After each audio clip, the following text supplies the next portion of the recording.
Hakim, welcome to the show. I'm glad to have you on so we can have this conversation. Thank you. I'm Zach. I'm a SGA senator for College of IS&T. I see you every time we have a Senate meeting or a circuit meeting. Thursday, 7 p.m. CPACs. So it's always a fun time.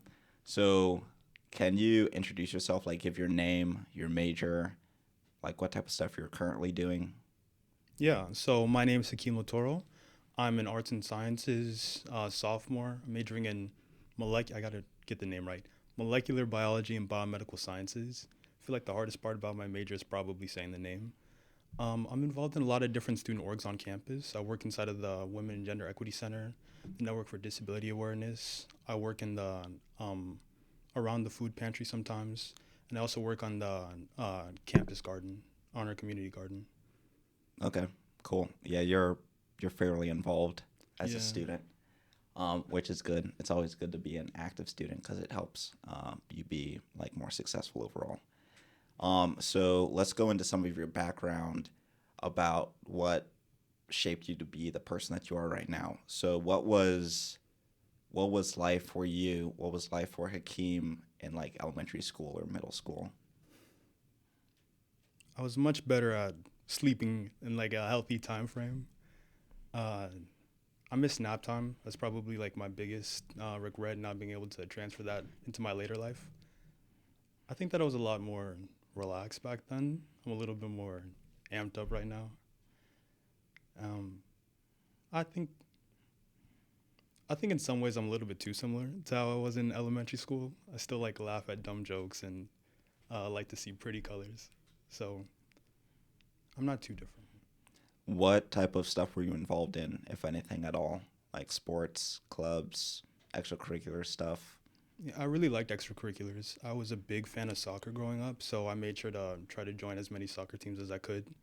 I spent a lot of time in the library, around books, around um, people who read way too much. So I really like to be involved in a lot more academic spheres in that sense. And I like to spend a lot of time like hanging out with friends and being social and going to parties and other events like that. So you grew up here in Omaha. Yeah. Did you do like all three, like elementary, middle, and high up in Omaha? Yeah, so I spent most of my life here.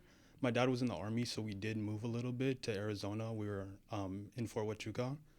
I came back right before the start of elementary school, though, and I've been in Omaha basically my entire life. So basically, you don't remember anything except Omaha. They tell me I used to speak Spanish, and I'm so mad that I don't have that. Yeah. If you don't use it, you lose it. Yeah. Um, okay. So going into high school, what type of stuff were you involved in? I think high school is the time where I really started to get a lot more oriented into medical-based things. Like I joined my high school's medical club. I even got admitted to this UNMC High School Alliance program. So like you would go spend half the time at your school, spend half the time at UNMC taking some like baby versions of classes that they actually give medical students. Cool. Did you do any like sports? You said you were into soccer. Did you Yeah, do high school soccer? yeah, I had a fun time there. I did stop around the start of COVID after the season shut down, and I didn't go back my senior year because I was doing the UNMC program. But Hmm. I always kind of stayed at least tapped into there. When I wasn't doing soccer directly, I was an athletic trainer at my school, so I made sure to always be like at least 1 degree onto the field, away from the field, Yeah. away from the field. So I was talking with Nate. You went to the same high school as Nate, Mm-hmm. West Side, and there was a situation in senior year in government class where apparently you guys do this huge like mock election. Yeah. Can you talk about what that mock election was like for you? Because I believe he said you guys were in the same like class, Mm-hmm. so like you're in the same state, and you guys were both running for president. So what was that like? Yeah, so the way that it worked was we had a mock election where each different section of the gov classes would be representing a state. Me and Nate were both from Washington, and we were both very politically involved people, so we thought, why not run? It'll be a good time. Um, and it ended up being a very good time. We made a lot of very fun ads. I think half of the history department's like kind of terrified of me right now because of how animated we were in that, but it was a very interesting time. Yeah. Uh, yeah, Nate went into detail about all that stuff. So if people want to like know more about that whole thing, because Nate said he got to like the top three, Yeah. and then he eventually like dropped out for like because he was failing calculus, and he just needed to like refuel mentally.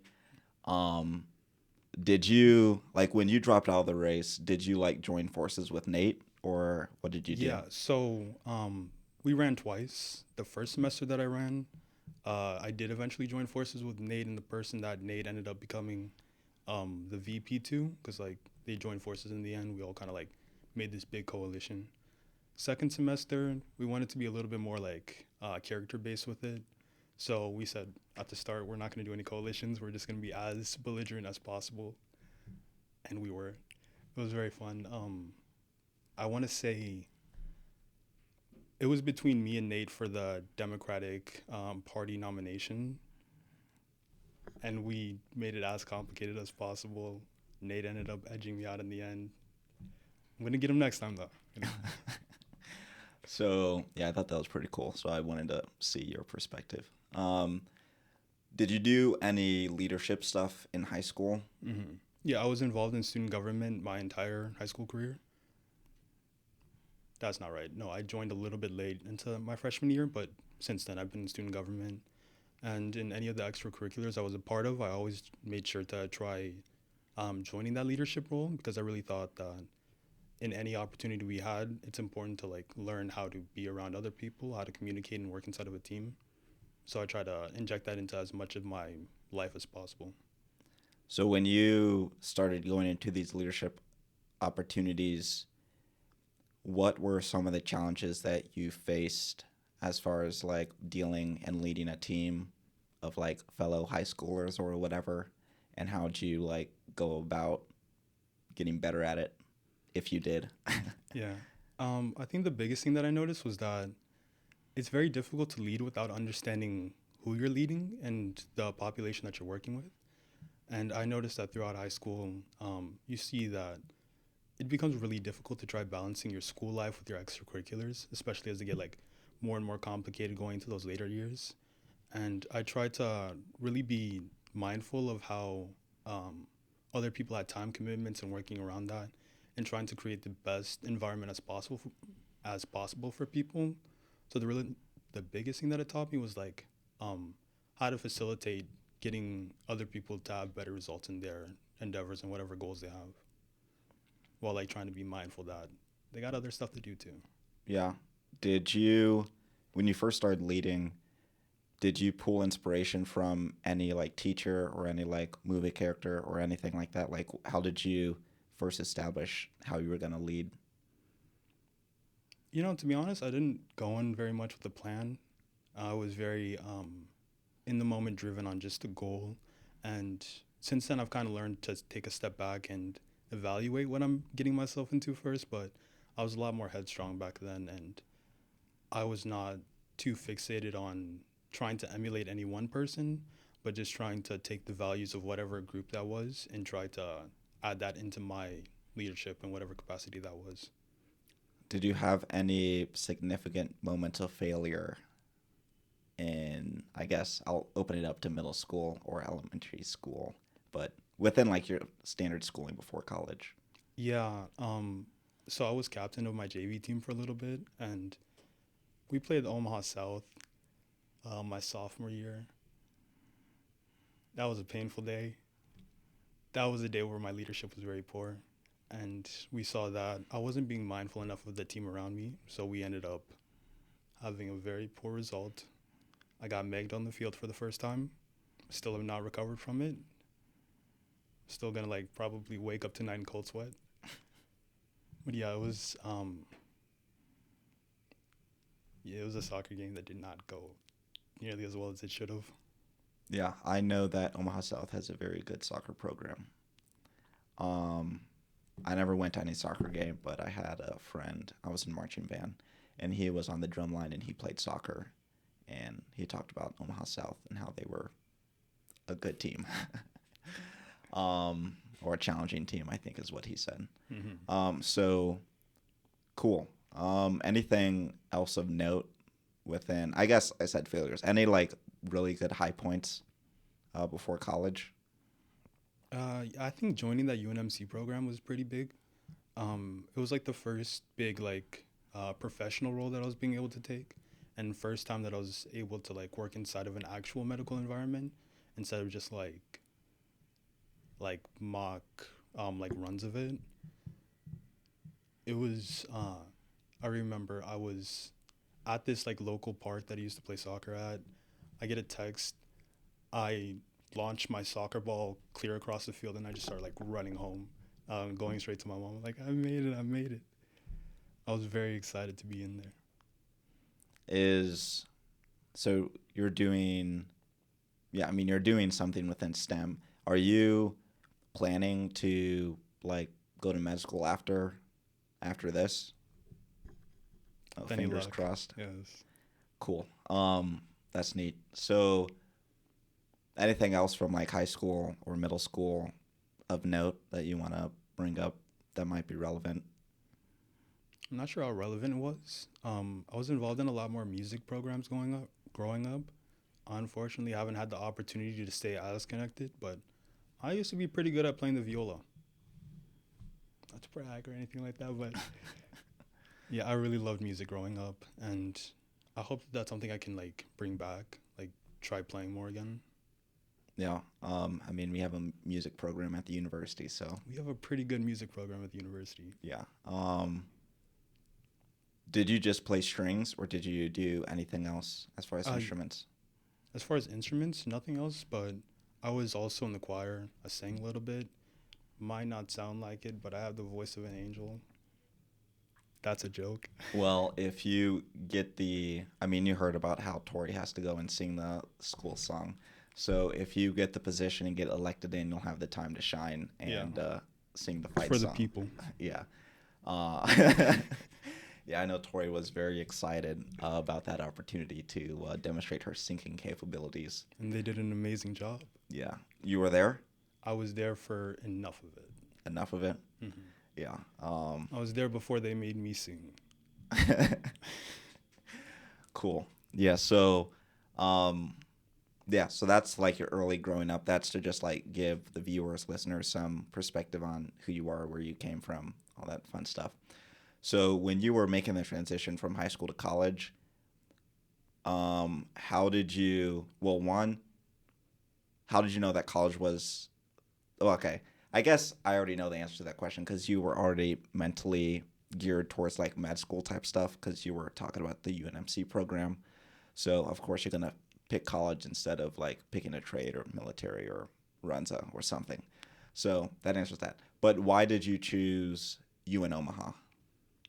You know, it was a decision that I actually didn't expect to make. Initially, I was planning on taking a gap year out of high school, and a lot of my advisors were saying that this is something that I might not have considered the full extent of, and they were seeing like the programs that we had at UNO and the different resources that we had to continue on to this professional path that I was trying to go on. And I realized that I would be holding myself back if I wasn't trying to be as ambitious as possible with going straight in. I mean, the reason why I came to UNO was the MBB program that we had here. And I've had an amazing time there, working with Dr. Davis and a lot of the other a lot of the other pre-med faculty. I think that was a strong, a strong driver in my decision to come here. Okay. So you applied, you got in, you're here, obviously. What year are you and what semester? I'm a second semester sophomore student. Okay. Or second semester, second year. Okay. That's a lot. All the people besides Cecily are the same. Sophomore year, this is their second semester. So that's cool. So your first semester in college, what was that transition from high school to college like? I got to be honest, it was rough. I got lucky that we had a lot more training onto what to expect for college, but still, it's a completely different environment. And I noticed that there was a lot of places where I just had no idea where to go or who to ask for help. So it really took me a while to like start learning how to reach out and access the resources that we had on campus and like learn how to ask for help really. So that first semester was a learning experience, if nothing else. Yeah, that's normally how it goes for most freshmen in their first semester. But you made it through. Are there any like key takeaways from that initial experience that you learned that other freshmen should know? I think that that's just really the biggest thing, learning how to ask for help and knowing that even the best and brightest sometimes need to ask for help. I bet Mozart needed like a step back, Einstein, all these people, I bet they needed to like um, not just go things single-minded on their own. There's a lot of other value that we have from working as a team and working with others. Yeah, I'll say I mentioned this in Ashani's video, but I'm a computer science major down at PKI, and I used to work at the Computer Science Learning Center as a tutor. And there's a bunch of other like pretty smart people that I got to work with. All of them asked for help. Like one thing I noticed about all of the like quote unquote smart people within at least my academic program down in Scott campus, they all asked for help and weren't afraid to do it because you're going to be academically challenged here, and if you're not, you might be in the wrong program. If it's maybe. easy, what are you doing? But there's arguments, so I don't want to say 100% that's the truth because someone might light me up in the comments section. But that's what I kind of think is that, like, if you're skating through, then you're probably in the wrong thing or you're at the wrong college for that thing. So, yeah, all of the individuals that I know that are doing very well have asked for help, and they do it. I mean, not often, but they ask for it when they need it. Because, I mean, how else are you going to learn? I mean, we have the internet, we have ChatGPT, but it can't answer everything. Yeah, I should just let ChatGPT run for me, right? Yeah. I mean, it could come up with all your copy for your social media posts and all that different stuff. So, yeah. I might have to look into that. Yeah, you have this week and then, you have this weekend, this week, next week, and then the weekend after or next weekend, and then election. So you have time to implement some AI into your strategy for marketing. But yeah, I digress. You need to ask for help if you need it. So I agree. So going into your second semester, did you do much better from your first semester, or like how was that? Oh, I did significantly better because I just knew that asking for help didn't take away from my skills at all, or didn't take away from who I was as a student or even as a person. I was a lot more comfortable with reaching out and working with others. So it just made my life a million times easier. Yeah, for me, it was the flip. So my freshman year out of college, out of high school, the first semester was not too bad. And I was like, this isn't too rough. And then second semester, I started slacking because I was like, I was trying too hard. So let me just try less. And then it went downhill. But yeah, either way, freshman year, first semester, second semester, it's going to be a learning experience because it's something completely different. You're on your own most likely, unless you're commuting from home. So there's all sorts of new variables at play. So everyone I talk to, they've stated that their first semester or second semester, it's been rough and a nice learning experience. So now going into, did you like join any clubs your freshman year? Freshman year, I was a little bit more focused on trying to like learn as much of the campus as possible. Like I didn't want to start going straight into organizations before I kind of figured out how the organization system worked at all on the university. Yeah. So I just like used that more as like an observational time and like talking with people around the university. I learned what resources there are, what groups there are, what work there is to be done, and things like that. If someone is interested in being more active on the campus, how would you recommend they do it? Well, in the future, I'm going to recommend that they use the app that we're coming out with. But for now, I think a great way to start is by going to events that we have on campus, just being around large groups of people, and asking around and finding out what there is through interacting with other people who are already in these organizations. Then I also think that that's a little bit too detached. So we want to make sure that these groups are also like being very active on social media, on with their flyers or with whatever promotional materials that they have, so that it's not so like dependent on one person trying to figure out what opportunities there are. Mm-hmm. Okay. Yeah, I just want to put that out there in case anyone is like new to the university, or maybe even like a senior, and they're like, Yeah, I mean, I'm about to graduate in a month, but I guess I'll get involved. let me plug Katie Mahar, the student government advisor. You go into student involvement, I bet she has something for you. Yeah, there's plenty of things for everyone to do. Mm-hmm. And if there isn't a club or organization that you're interested in doing, you could start a club. And if anyone in the comment section is interested in how that process works, I can make a custom video about that process because I did it, and it is not that hard. I mean, there's paths and obstacles, but it's not as rough as people probably think.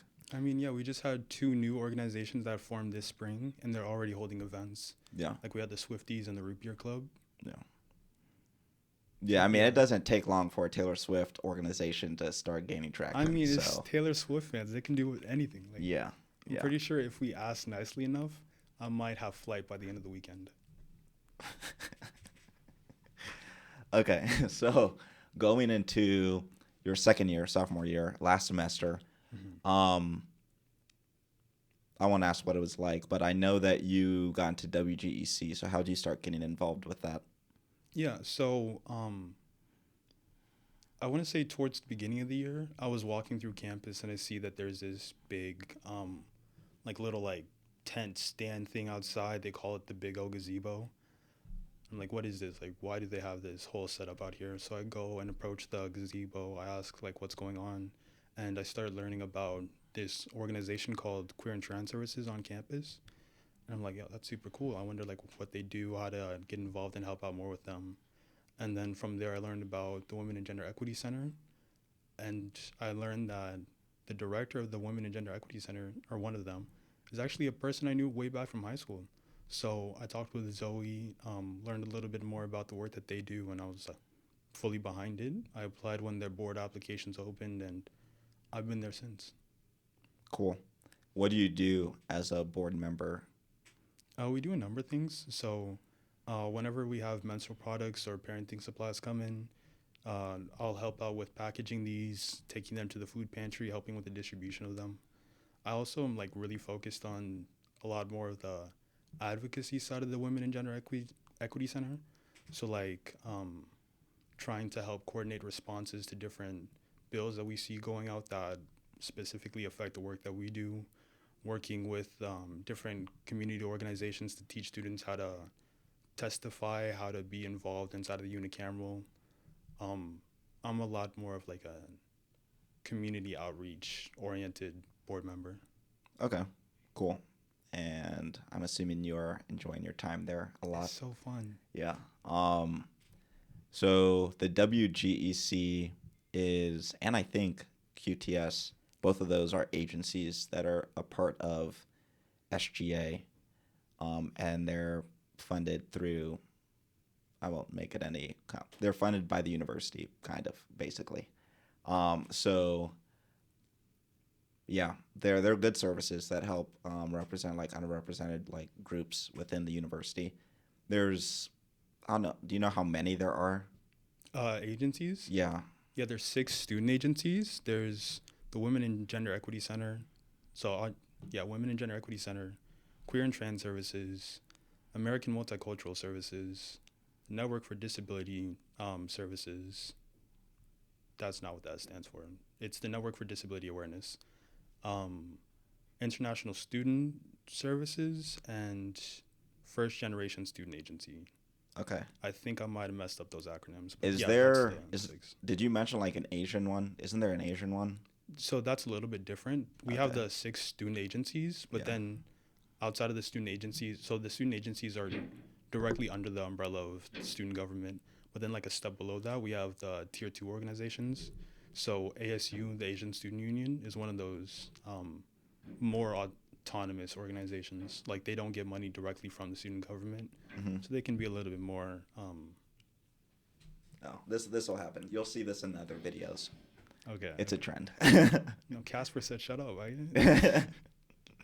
Okay, cool. Yeah, I just wanted to put that out there for people to be aware of like these different organizations that people might want to get involved in. So you're involved with that. Eventually, at some point in the fall semester, like around the midpoint, you become an ambassador for the WGEC, and that's what you're currently doing within student government. What's that position like? So when I came into the role as an ambassador, it was still a pretty new position, and I'm not even sure if anyone had done it before. Zoe floated the idea saying that we have this role inside of student government that we can use to be a little bit more expressive and more student-oriented, like kind of push for more programs that we think students would want. And I've been trying to use that role to advocate for as much agency support as possible within student government. Because I think if we support the agencies that support the students, it's just another way to make sure students have more access to resources.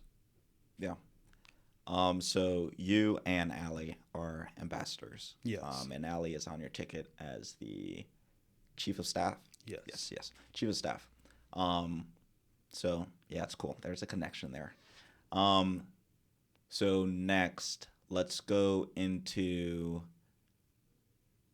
Well, first, is there anything else like from that point back into history that you want to discuss that we haven't hit on before we start getting into the campaign? I think, I guess another one of the things that kind of cued me in on what was happening with student government was working with the community garden. So I would just come in once a week in the mornings, water the plants, like harvest any of the produce that was ready. And I started spending a lot more time with some of the other volunteers who were members of student government. Like me and Nate weren't talking as much out of high school, but once I joined the community garden, we started spending more time together, and I learned more about student government through Nate and Zoe and the work that they were doing. Okay. Is that kind of, did that help influence your desire to become like an ambassador? Yeah, I would say it was a strong influence. Just seeing that there was that, like there was that space to fill, that there was a role there that could be used for a lot of good. Cool. And I will say that you're doing a solid job as an ambassador. You're voicing your opinion when necessary. Well, when you feel is necessary, and you're letting it be known the different things that would be good for the WGEC and for the students that you want to support. So, Thank you. Yeah, you're doing a good job, and I like the ambassador position. As you know, we just passed. It's not a bill, a resolution that helps change. Well, we didn't pass it actually; we tabled it, but it's gonna get passed. It was tabled for like editing some stuff, like grammar, but affiliates are gonna be able to like talk and do motions, basically what you guys are doing. So this will allow other individuals that aren't senators and executive members to be able to like do some stuff and have some like voice and action that they could do within student government. So I think that's going to be spend cool. your Thursdays with me and Zach. Yeah. So, okay, let's get into the campaign. So when did this idea of you running begin, and like how did it get to the point that it is like right now? I would say that this is something that we really started considering over winter break, that we saw that we weren't really sure who was going to run for the next semester, and we kind of thought that this is such an important role that we didn't just want anyone to like kind of come in and waste the position. We wanted to make sure that there were people who were in the exec chamber or inside of that exec side who were still like really involved and really driven. So after some less than favorable interactions with some of the administrators, I realized that we needed to have more people inside of the student government exec team who were more willing to kind of push back against some of the like, um, how do you say, like, they kind of like a flippant attitude towards students, like kind of like ignoring some of their voices sometimes. So since that time, I've been really focused on trying to find ways to make sure that students' voices aren't even allowed to be excluded from the conversation. Okay. So that this was over winter break, Mm-hmm. and did you originally have this idea and then you just contacted Allie and Nate, or like how'd you assemble the team? Yeah, so we had a bit of an interesting run at first because Ali was not actually the first person that we reached out to for our, how do you say, for our ticket. Mm-hmm. So first I reached out to Nate because I thought Nate would make an amazing chief of staff. Since then, I realized that Nate would actually, I think, make an even better vice president. But yeah, we adapted over time with that. And there was another senator that I thought would be a really good vice president that eventually that didn't end up working out. But we ended up expanding our, like, how you say, like, there's like what the campaign exploratory committees, right? That Sure. like in politics they would assemble these groups of people to go out and search for the students who are going to have the most like impact on whatever, or not students, they would like go out and find the most people who would have the most impact in whatever role they were looking for. Mm-hmm. And we brought in that net and we started looking around trying to find people from different schools, people in different walks of life, and we ended up finding out that it was like right under our nose the entire time that the perfect candidate for the chief of staff was somebody I was working with every weekend. So we ended up asking Ali if she would be willing to join our ticket. Ali was fully on board with that. English is way too difficult sometimes, but yeah, Ali was fully on board with that, and we've been a pretty strong team ever since. Cool. Um, once you guys assembled the team, when did you guys start? What type of stuff, like prep work, did you guys start doing before you guys actually legitimately applied like a couple weeks ago? Well, first we wanted to ask ourselves what we were even running on or what we were running for. We wanted to see like what the best routes to help students were. So we built the entire platform around different ways that we thought would directly impact students. So we said, okay, we saw from the past year that students were having an issue voicing their opinions. So let's build a campaign around that. We saw from the past year that students are very invested in sustainability and ways to kind of make our campus more green. I mean, we see like stars reporting, which is something I'll probably talk about later. We have the opportunity to go gold, and right now we're being surpassed by Lincoln. So if we really want to fight for that sustainable mantle, we got to make sure that we're continuing with these green initiatives. And then we also see that there are a lot of students who felt ostracized by the campus, a lot of students who over time we're starting to see more and more negative aspects of their mental well-being. So we wanted to make sure that that was something that we also use as a foundation of our platform. Then we said we got boom, boom, boom. How do we build around these? So we started looking into policies that directly attack these issues. So we said, okay, how does the town hall work? I think that's a good idea. How does expanding the B-cycle program work? I think that's a good idea. And we just kept saying, first, is this something that helps this population? Then is this something that's achievable? Then is it something that we can put bells and whistles on to win the campaign? But in the end of the day, we were just focused on really whatever would be the most efficacious to trying to solve these solutions. Okay, cool. And then you guys created your platform, worked together, spent some time together doing some bonding, and then you guys apply like 3 weeks ago or something like a month ago, a little under a month.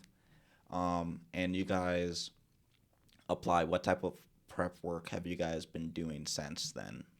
We've been making sure that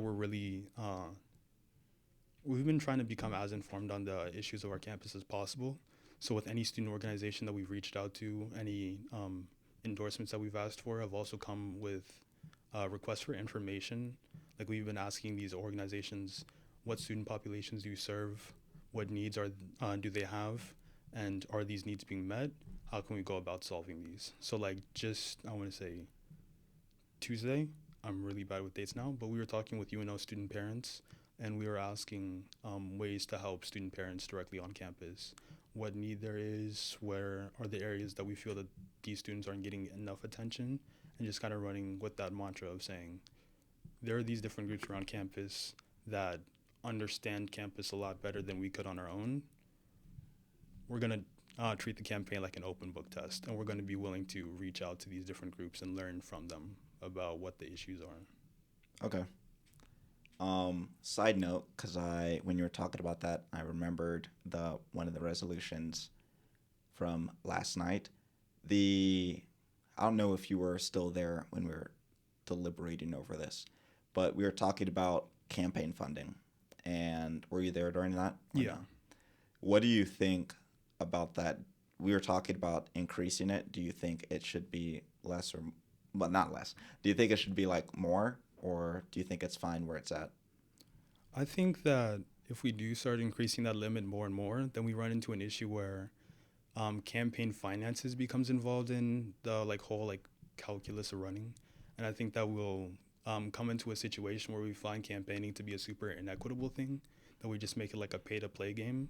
So I think that raising that limit, maybe there's a conversation on whether or not that should happen, but if we're doing it by such exorbitant amounts that you can just buy the presidency or buy these different seats in the student government, I think that sounds awful. Cool. Yeah, just curious. Okay. So you guys apply. You guys are currently going around talking to different student organizations, putting out feelers about what they're interested in, what type of change they want, what needs aren't being met, so on and so forth.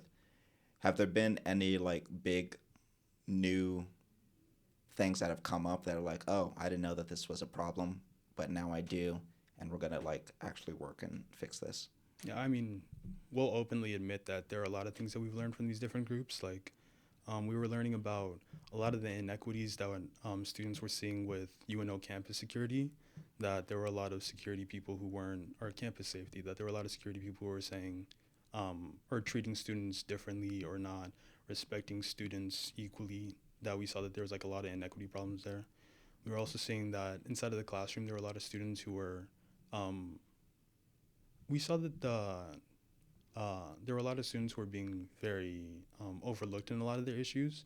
There was a lot of problems that students would elevate to their faculty or to staff around campus that was going unheard or even just invalidated, dismissed outright. What's another big thing we learned? We were also learning about a lot more refined versions of what these problems are. We would understand that student parents obviously have a lot of issues with finances around campus, but we didn't understand what a lot of the roots of these issues were. We weren't able to pinpoint directly okay, students need access to more equitable housing or daycare or some other number of resources like parenting supplies. We saw that there was a lot of groups that had a lot of common sense reforms that weren't as common sense when they weren't being elevated to the level of student government. Okay, cool. So that's basically the journey up to this point. Did you want to dive into some more detail and provide some substance to any of the ticket goals or any of your main plans or any of that type of stuff? Yeah, I mean, one of the criticisms I guess we've heard is that some of our goals aren't achievable or aren't grounded in reality, and I think that's a very strong misconception to have. And with the Presence app that we talked about, this is something that we first found out about through researching Presence and contacting Modern Campus, seeing what resources they had, seeing what other campuses they've worked with, and seeing how those campuses have been able to integrate Presence into a more user-friendly platform. We talked about I think as an IT major you'll like this. We talked about user interface. So we found Presence is kind of incredibly difficult to work with, and we really wanted to look into the ways to really revitalize that and make sure that this is something that students can actually use to access resources. So we hit up Modern Campus, and we're working with them right now to make that what's the word, make the like a presence app a more of a reality. Yeah. Okay. Let me look here. Nate touched on some of this stuff. Yep.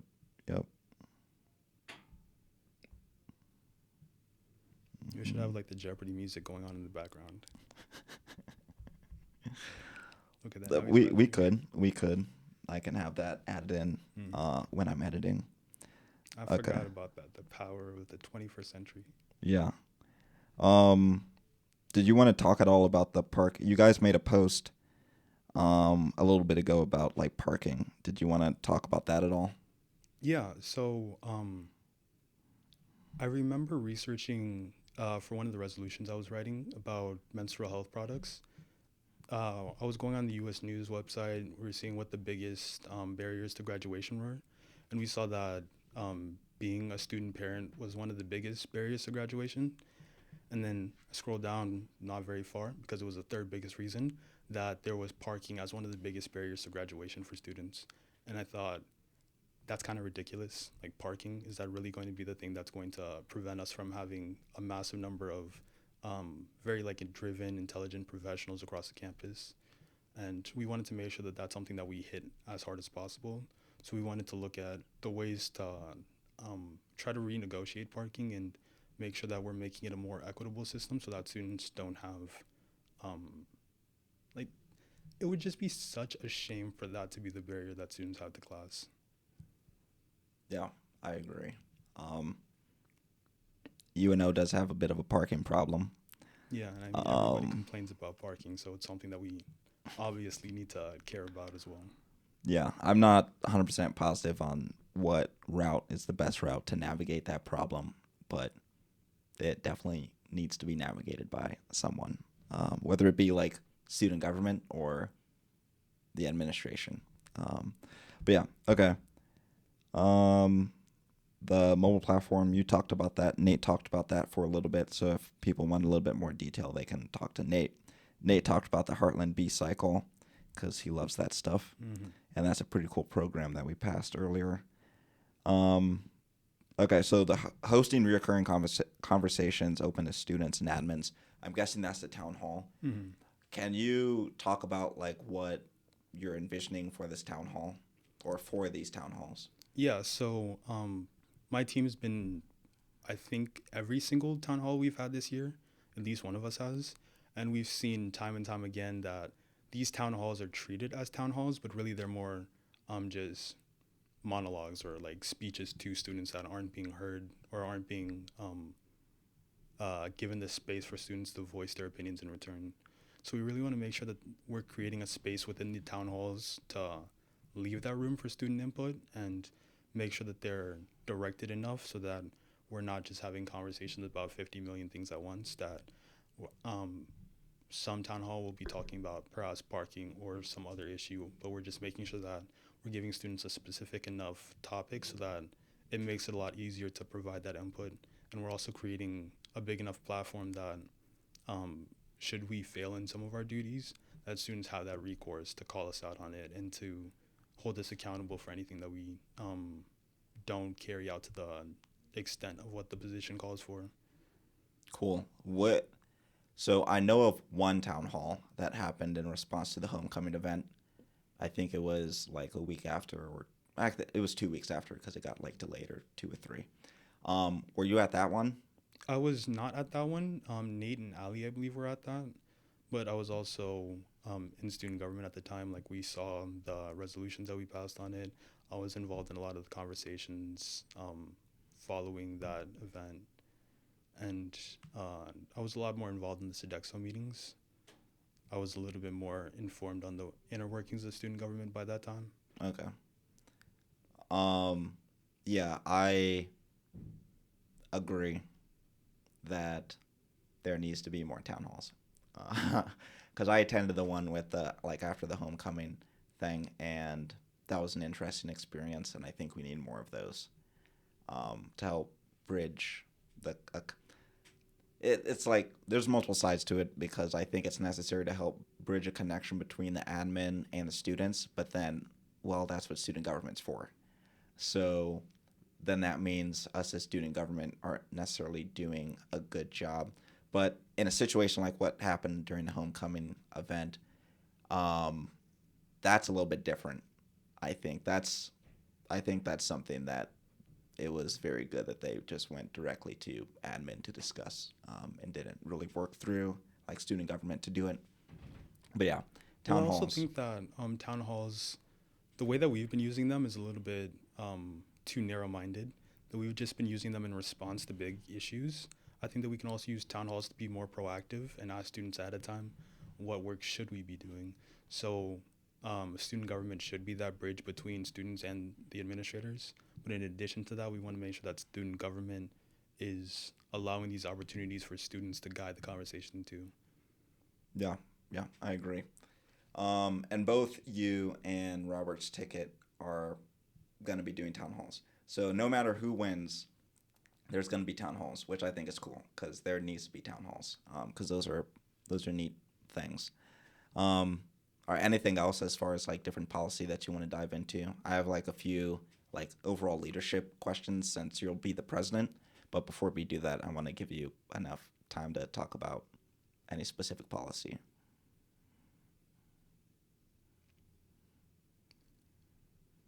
Yeah, I think that we could move into the leadership questions. Okay, cool. Um, a lot of what I was gleaning is on your guys' social media. So if people want to like learn more about some of what you guys are trying to do, it will be on social media. And then also it's in the debate. You guys talked about a lot of different stuff. So leadership, you're not going to be the one that actually does all this stuff. It's going to be through the workings of your executive team and the individuals within Senate, because they're going to be the ones that actually can move money around and like vote on stuff.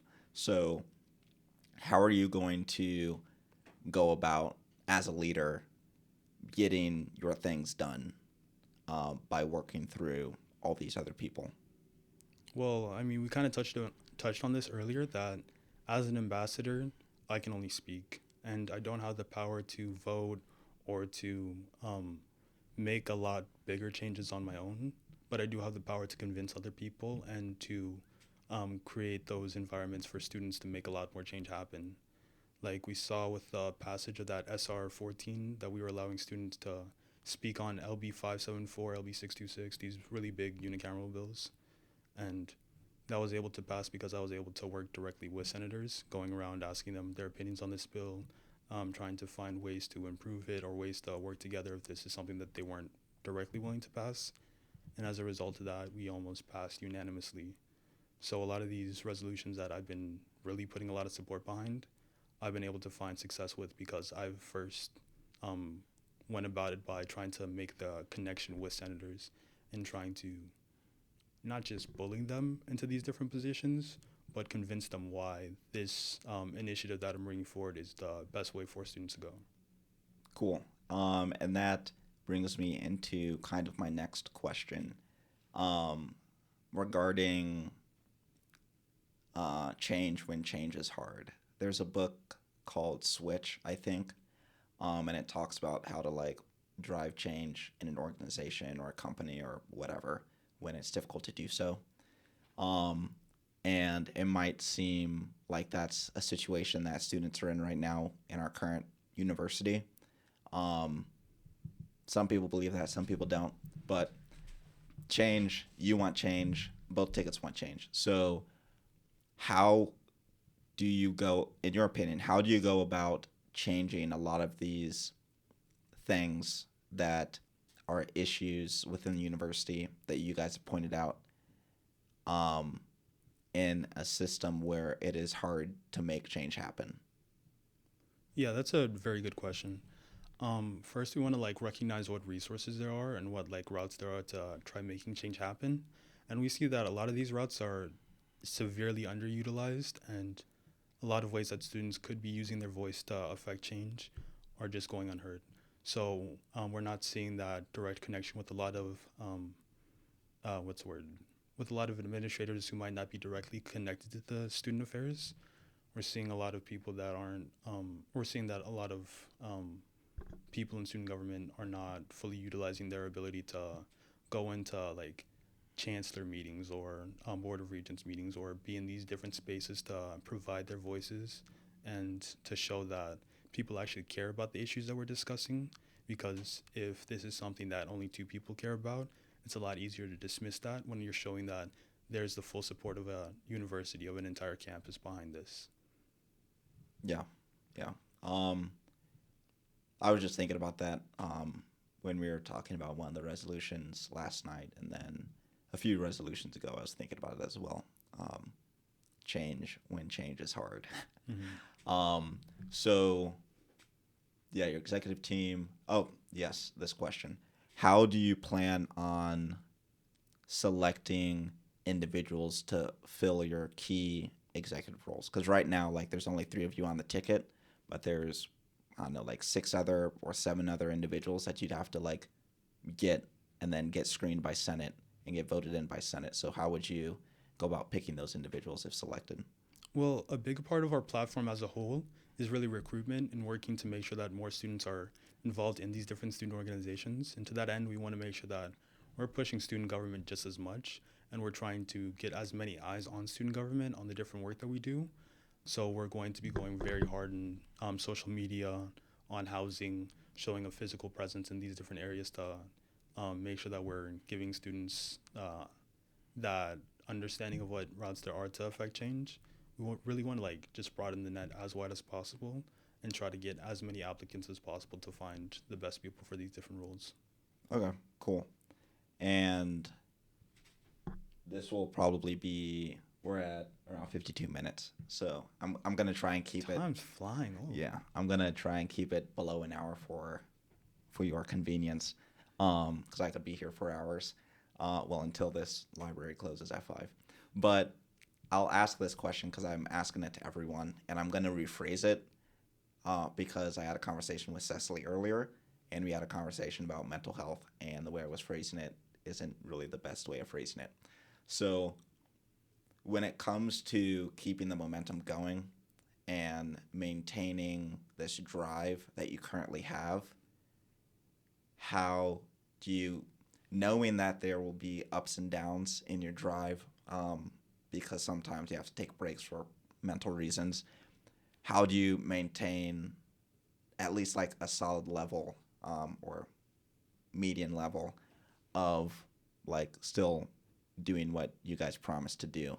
Like, how do you maintain that stamina throughout like the whole year? It's about building those support networks and building a team around you of people that can be there when you're having those difficult moments. So already there's been times throughout the campaign where I've needed to maybe be in the lab more, or be in the classroom more, or in some other area that my attention was pulled away from something. And time and time again, I was able to find different people around me through Nate, through Allie, through our campaign manager, Isha, these different people that we found who are able to step in when things are becoming too heavy or overloading, and not just going about this by myself. Okay. I mean, especially since we're like trying to be for the students, so of course you can't just be for yourself. Yeah. One thing I just thought of was, yeah, well, we'll talk about this when we're done recording. But do you have any like final things that you want to bring up that haven't been discussed, whether it be like stuff about your life? I mean, we haven't discussed your future outside of this political campaign, and if you were selected, like the different things you'd be doing. So if you want to talk about like what you plan on doing in your future life outside of college, or you're a sophomore, so that would be your junior year that you would be like holding that position. If you got selected, you have a whole senior year left. So like anything that you feel like you want to talk about that we haven't discussed yet.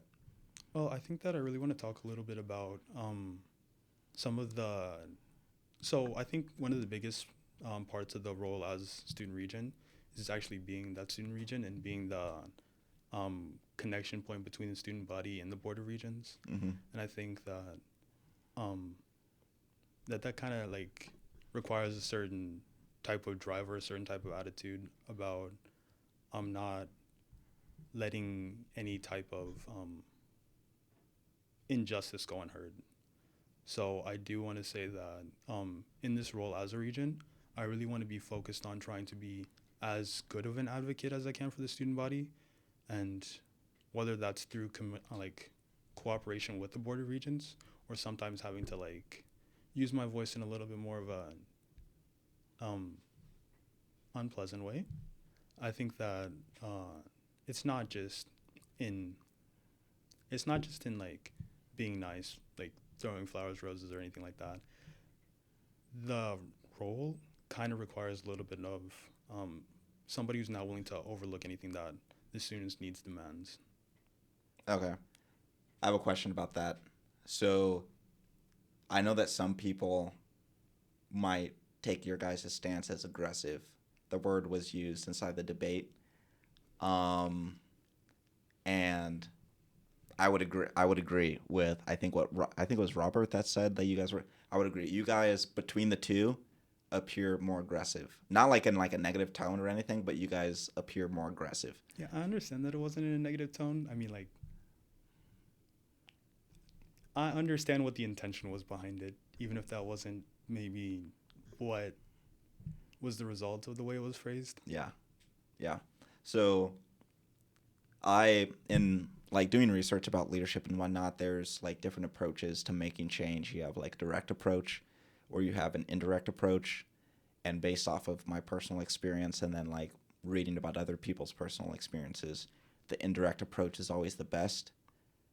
So how, I don't know, you guys seem to be a more really direct approach type of team. If there is an obstacle, you guys will attack the obstacle straightforward, and not necessarily find the round way to hit it.